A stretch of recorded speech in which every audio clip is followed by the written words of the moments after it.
Hey folks, Barry here. How you doing? Um, like I said in the update, on the off weeks I wanted to do something. I didn't know at the time what it was, and one of them is this segment here, question of the month. It's actually going to be two questions to start it off, but anyway,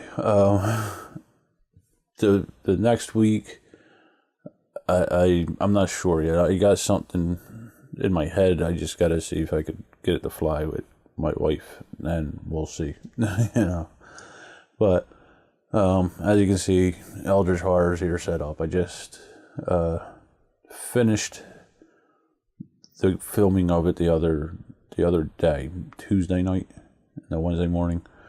And now I want to do the final thoughts, which I usually do right after a game because it's fresh on my mind, but I held off on Eldritch due to, well, a couple of reasons. One, I wanted to think about it a little more, and the second reason was the game didn't go as I had planned. It only lasts 6 or 7 rounds, so I'm thinking I may refilm it Monday, maybe, on my day off. But anyway, into the question of the month thing. Like I said in my update, I'm new to the hobby. I've only been in it a year, or so, and I'm curious what other people think, what their experiences in the hobby are, and what other people think about certain things in the hobby, and it's for my personal, enrichment, I guess. But I know this is kind of biting off Rodney Smith, and it's, I actually do comment on what Rodney puts up. I haven't done a video for it yet. It's just, I thought about it, but I want to try and keep this separate from my personal things, but, like I said, it's kind of biting off him, and I like Rodney, I like his channel, I like what he does, like the way he presents things. I've asked him a few questions, not only him, Tom Vassell, a few others, and everybody's been kind to me and responded to me, pretty quickly, even though I didn't know what a couple of them, because the whole Gmail thing, it's been a learning experience. This whole thing's been a learning experience, but anyway, enough about that. On to the question of the month. My whole idea about this is, like I said, I have things I want to learn about the hobby and see what you guys' experiences are, and I decided to do this, and I'm encouraging people to post on YouTube, the YouTube channel. I've also made a guild on Board Game Geek just for this reason, and it's a Gateway Gamer runs through guild. I thought about doing like the Facebook page and the Twitter and all that, but I've had my personal accounts, and I still use them once in a while, but I'm not really religious with it, and I found it became like a second job, and I just, it's, I don't really have time for that right now. My job's pretty chaotic at times and all that, and family life, But anyway, the first question is, what brought you into the hobby? Like, I've hinted somewhat what brought me into the hobby throughout these blogs, but what happened is, about a year and a half ago, my mother died of cancer, and my sister took it pretty hard, and I was trying to keep an eye on her, and she'd come down the shore with us on her days off, so we just go out there and vegetate pretty much, down there. And for those of you not from my area, the shore means the Jersey Shore. But anyway, and I we'd be there with my sister-in-law and Jen's brother and Mike's sister, and my niece and nephew. And what would happen is we'd have board game days when it rained a lot, or once a season. During the summer we'd do it, and mainly it was party games, stuff like that. But when we weren't doing that, what I noticed was the people would sit with their cell phones, and they would, instead of interacting with each other, they'd play these app games. It could be the same game they could be playing with somebody that they're sitting across the table from, but they'd be doing it on the cell phone, not interacting at all, just on their phone. So that drove me insane. That they weren't interacting socially. So I said, I got to figure out a way, to try and mend this a little bit. And Christmas came along, and I was out shopping for Jen. I usually buy her a party game every year. And like I said, I think Corkle was the first one I bought, but I seen Pandemic there at the time, and I looked at the back of the box and read about it. And Catan, I seen that. And I actually seen that in Barnes and Nobles when I was a teenager, and it looked interesting to me back then. I just never got it. But anyway, I went back to the store throughout the week, before Christmas or whatever, and I decided to pick up Pandemic, and that brought me into the hobby. And if you watch the top 10 game played in 2013, I go into it a little deeper. But that's what brought me into it. It was trying to get my family to interact with each other a little bit more socially, and in a way it helped. It's gaming's a social experience to begin with, but it's also a form of escapism to an extent, or not even escapism, it's something you can do that your mind just goes dead to everything else, and you're just focused on the game at the time, and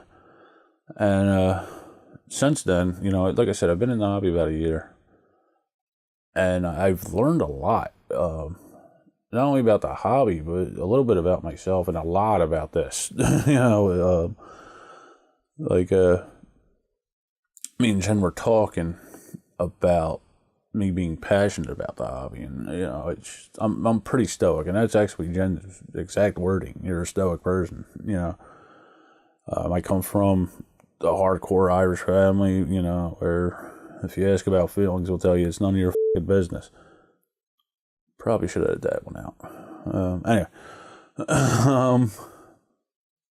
Anyway, so I don't really open up about it too much, but I've noticed even through the final thoughts that I have been, I've talking about how the game feels, and you're pulled into the world and stuff like that, and so that it's changed me a little bit there. I've noticed my taste in gaming has changed pretty rapidly, I think. I don't know. I really don't have anything to judge it to, but my gaming group consists of me, my wife, usually, and sometimes me, my wife, and my sister, or me, my wife, her brother and sister, or once in a while we're all together. Rarely, once in every blue moon, my brother. But just because of the time conflictions and all that. But I've noticed I still play the gateway games, and I still enjoy them. But I've noticed I've gotten into heavier games. Some, extremely heavy. Like through the ages. I enjoy it. I'm only on the first stage, and I kind of tackle that like I do with these reviews. I try to play a game at least 6 times before I do a review of it, and that's how I'm going with Through the Ages. I'm trying to gradually increase through the stages. Once I understand this stage, I'm going to move on to the next stage, or age, not stage. And I generally tend to do that with these. with me, the first game, sometimes two, they're a wash. I usually screw up the rules pretty bad on the first one. The second one, I somewhat screw up the rules. The third one, I'm usually more focused on how the game unfolds and stuff like that. I usually got the rules down by the third one, usually. And that's if I play it within a certain amount of time, because my short-term memory is like gone. So if it's more than, if I haven't played a game more than a month, I got to refresh myself on the rules, and I pretty much forgot how to play it. But yeah, I've learned that, and I learned a lot about the video blogging. I learned a lot about video editing and all that, and a lot about audio, and I'm still working on the audio. And it's, like I said before, starting to click a little bit, and I'm starting to understand how it should be done a little bit more. Like, I watch some of these video bloggers, and I see what they're doing, and I understand, why they're doing it and how they're doing it now. Where before it was just, I just watch it to watch it. And even TV, I've noticed. There's something called an attention reset. And if you notice, if you watch TV, it's not going to be a static screen like this probably will be. It'll be, I think their rule is every 5 seconds they switch a scene. So even if like you got two people standing next to each other, they'll switch back and forth between one guy and the other.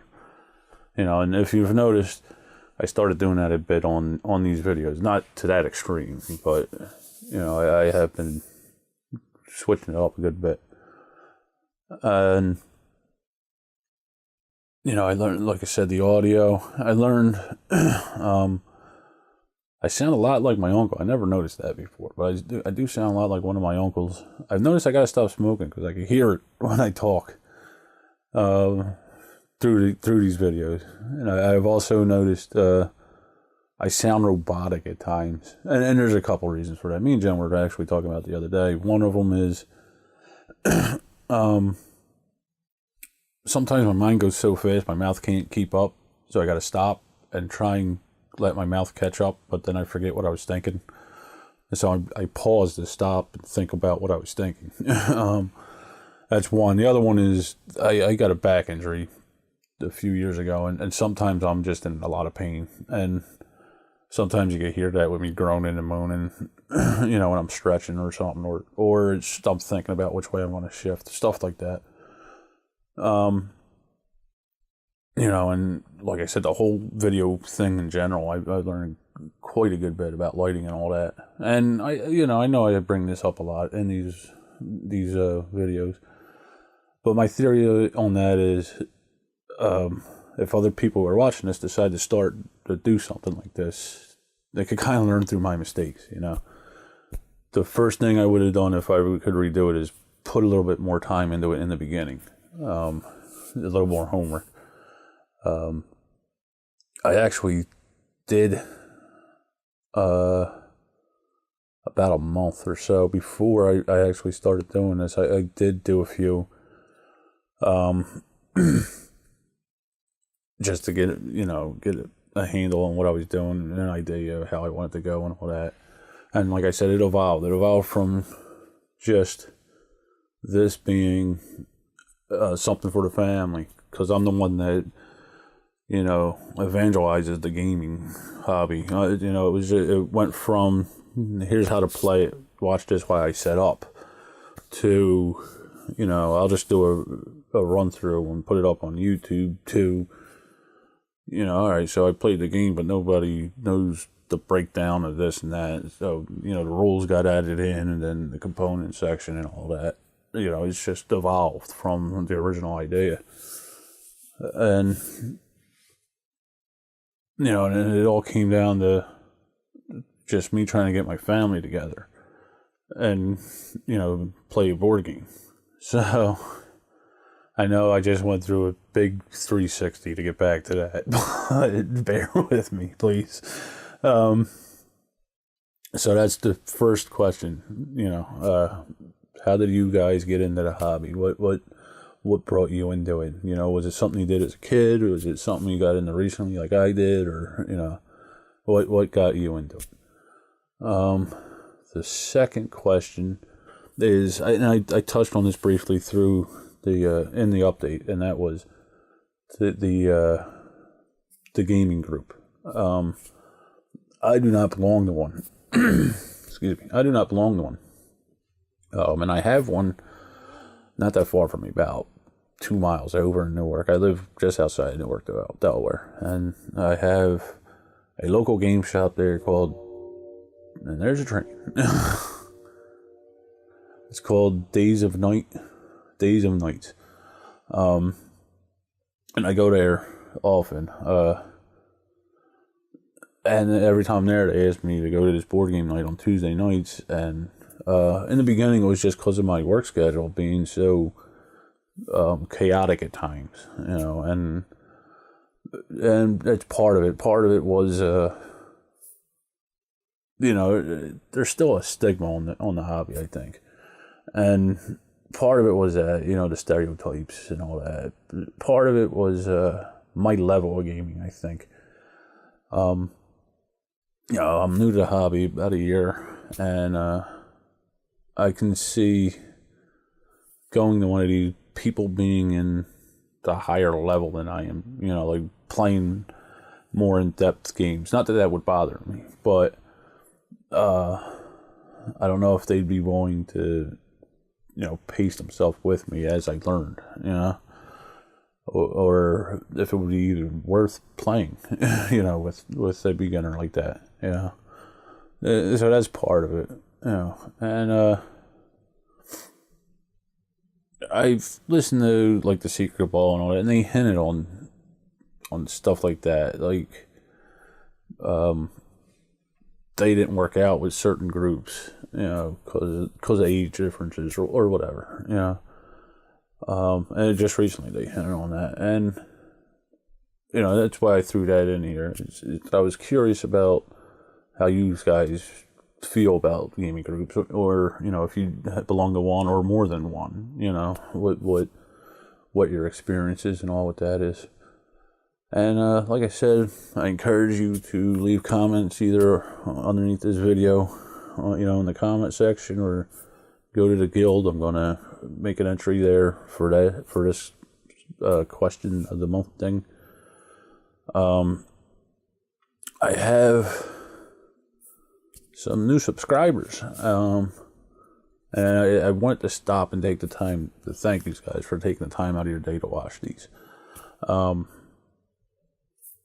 I don't remember if I've done it in the past, but you know, it's encouraging, you know, to have people email me, you know, just tell me their story, or leaving comments up there, or you know, suggestions of how to change the channel, or things I should do different, stuff like that, you know, feedback in general, or you know, stuff like that. And it really shocked me, you know. I think I'm up to 45 subscribers, and how long has it been? Since August, I think. Yeah, I think it was August I started this. So is that 3 months, 4 months? You know, it's pretty good, I think. You know, it shocked me. Not only that, but the number of views it's over 4,800, and that really shocked me. I didn't think, you know, granted it's 3 or 4 videos per game, but it's only 14 games. You know, I didn't think that many people would care to watch that, you know. So I just want to stop and thank you guys. Well, that's pretty much it. Like I said, Arkham Horror is going to be up. I'm shooting for next Friday.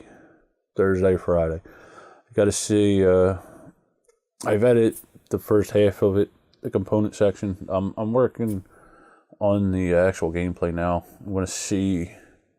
I know how it ends. It wasn't pretty, but I want to see if that's how I want to go with it, or if I want to try and extend the show more of the range of the game. All right, so that's all for now. Thanks for watching. I'll see you next time.